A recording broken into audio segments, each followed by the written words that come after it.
Ang mabuting balita ng Panginoon ayon kay San Marcos, chapter 3, verse 22 to 30. Noong panahong iyon, sinabi ng mga iskribang dumating mula sa Jerusalem, inaalihan siya ni Beelzebul, ang prinsipe ng mga demonyo.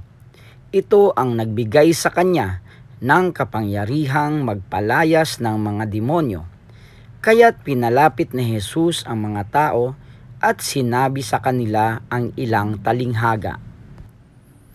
Paanong mangyayaring palayasin ni si Satanas, kapag naglaban-laban ang nasasakupan ng isang kaharian, hindi mananatili ang kahariang iyon. At kapag naglaban-laban ang magkakasambahay, hindi mananatili ang sambahayang iyon.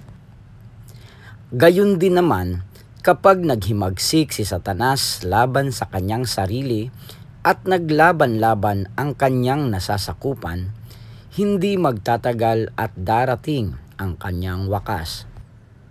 Walang makakapasok sa bahay ng isang taong malakas at makaagaw ng kanyang ari-arian, malibang gapusin muna niya ang taong iyon.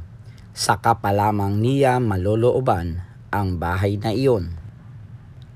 Tandaan ninyo ito, maaaring ipatawad sa mga tao ang lahat ng kasalanan at panlalait nila sa Diyos, ngunit ang sinumang lumait sa Espiritu Santo ay hindi mapapatawad. Ang kanyang kasalanan ay hindi mapapawi kailanman.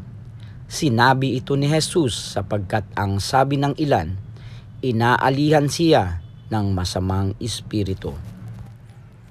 Ang mabuting balita ng Panginoon.